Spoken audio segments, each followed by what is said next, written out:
So yeah, just continuing, I suppose. Yeah, so for acid esters, I kind of hoped it'd been the thing, because when I read about it, the side effects did seem lesser, and it seemed like something that you could live with long term, and it wouldn't have too many serious side effects. Although a lot of these medicines haven't been used for long enough to really know what they do in the proper long term. So we'll see how that goes, and I suppose the next possibility is etanercept, which is the injection you have to do. I think it's every 2 weeks or something like that, which I've kind of been reluctant to do, just because it seems really serious having to inject yourself. I'm not bothered by anything other than that, I think.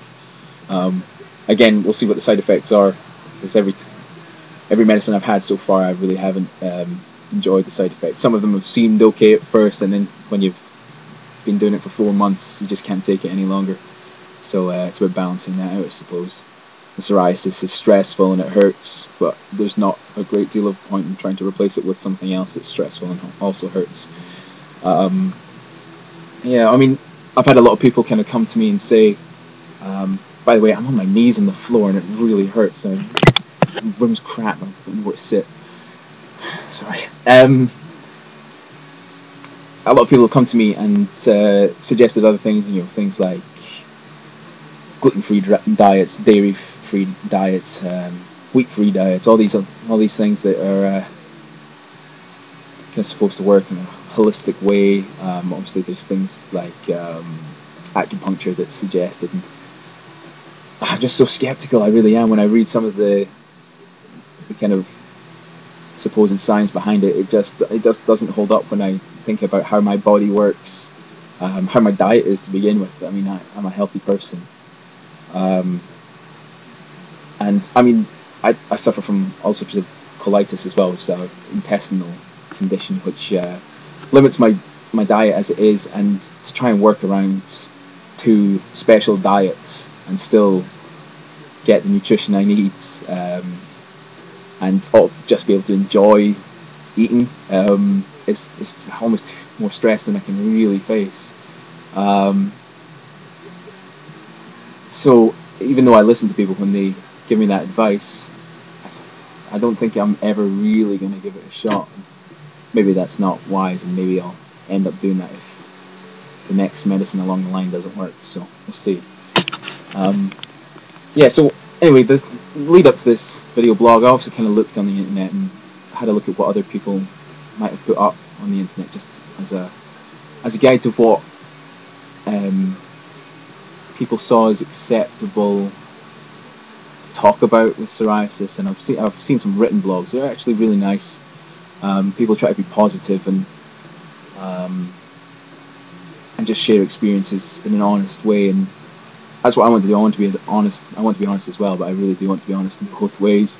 I'm going to be honest that things stress me out, things make me angry, really, really angry, and other times I feel a bit more zen. I feel like I can handle it. It's not an issue. It's been there for a long time. It doesn't make any difference to me.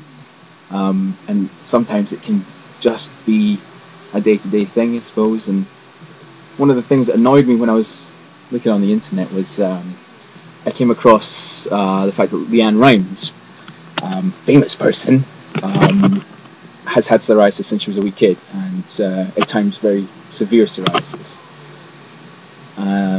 She's started a campaign, I think, Stop Hiding, in the US.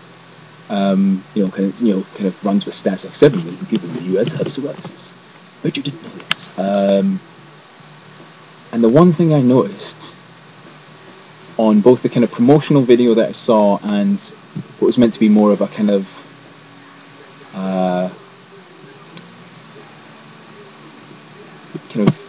documentary of a photo shoot that she did with some other normal people with psoriasis, the thing I noticed was just the absence of psoriasis. On her promotional video, there's kind of a weird swooping CGI psoriasis that kind of comes and spins around her body a couple of times and flies away. and then on the other video with the other people, you just don't see any psoriasis, and I just don't get the point.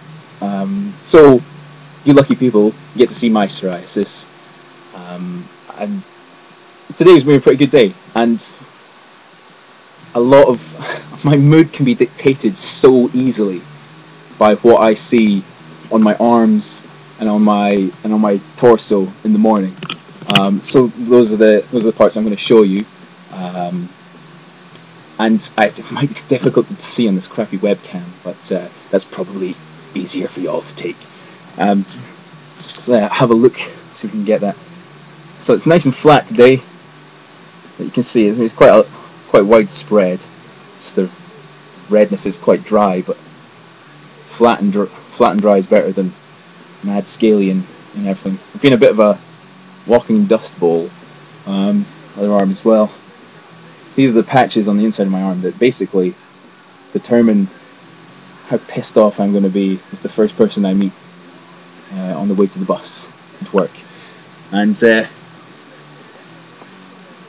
that's around there. I'm not sure how much you can see, to be honest. The line's terrible, but it basically look a little bit like a zombie in places, and it just hurts. It's so dry, and that's what I see in the morning, and that's what dictates how I'm going to think about myself to a certain extent. And part of this is just me being able to actually show that and pretend like it doesn't really matter. Anyway, I don't know really where to go from that, because I didn't think this through properly. But I suppose I'll try and do this regularly, chart how it's going for me. So I'll just finish by saying, technically, medicinally, where I am, I'm taking fumaric acid esters, and I've reduced my dose to 120 milligrams a day because I just can't deal with the nausea any longer. I've just been sick all week. I managed probably about 2 full days of work this week, and just slept on the couch for the rest of the time, trying not to be ill. So that's that. I'll just stick it out until the 3-month marker and see where my skin is. I feel like there's more that I had to say, even though I went 7 minutes beyond what I'd really planned on doing for this. I hope it's not wildly boring. Take care of yourselves.